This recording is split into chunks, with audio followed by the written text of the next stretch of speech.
Hello everyone and welcome to the family work. Today I'm going to give a quick update on our DIY self-watering IBC tote container gardens.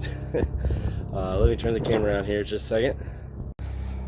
Alright, so in the previous video I showed how I reclaimed some of these bladders from IBC totes. I'm repurposing the cages. I bought them for the cages, and I was getting ready to take all these plastic bins to the landfill, and I thought, well, maybe we could do some garden beds with them.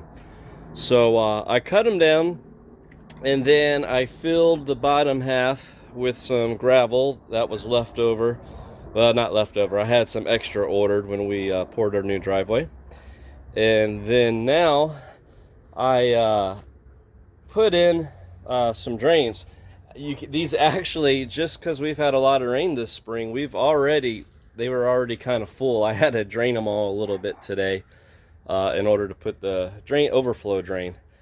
And I was going to use some Schedule 40 plastic and some rubber Uniseals or Adaptaflex, but I had this tube laying around the garage already, and I had some silicone already, so I thought, well, let's just try to do this on the cheap since that stuff's already bought and paid for. So I drilled holes all along about the water level or gravel level, just above the gravel level, and I had to dig it out to drill the hole. I'm gonna put all that gravel back. So I got the overflows in there, and then I bought some landscaping fabric, some 4-foot, but I found in the garage the previous owners left us some 3-foot landscaping fabric. So again, before spending money, I just repurposed what was laying around. So I put the fabric in, cut a hole out here for the standpipe so we can see how much is in there, and then filled it up with compost. And one thing I learned, man, when we had the campground, we had an unlimited supply of free compost because we composted all of our leaves, some of our grass clippings, everything out of the garden. We even had a vibratory screener, so we had unlimited premium compost.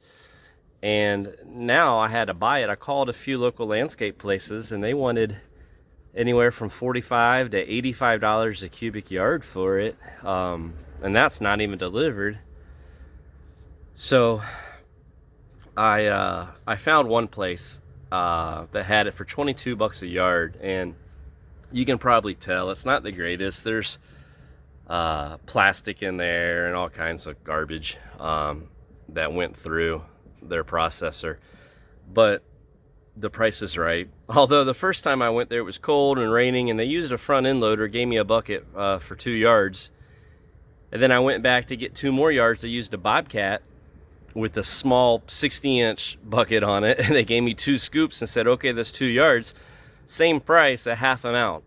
So I had to go buy a couple more scoops, even though it was the same amount. So now I ran out. I had to use compost in the front yard, which we'll show you that here in another video. But I don't know when I go back which measuring stick are they going to use to charge me. Are they going to use the Bobcat, or are they going to use the front end loader? But I got about 8 more to go. So in hindsight, if I were to do this again, I would make the bins taller. I would put more aggregate in there, another probably 6 inches of aggregate, and then I'd put another 6 inches of compost, and I would use cages if I was doing this specifically for garden beds. But the more gravel, the more costs, the more shoveling, the more compost. So for what we're doing, this was kind of an afterthought. I think now I have maybe $200 into the whole project. We're ready to get some seeds in the ground. We got some potatoes and strawberries we want to get planted here this weekend. And we're starting all of our tomatoes and peppers indoors. Hopefully I'll be able to bring those out in a few weeks. And we'll do another update when it's all done. So just wanted to show everybody. I'm probably going to put more compost in there, fill it up. But we're starting to get there. We're getting excited. Everybody have a good day.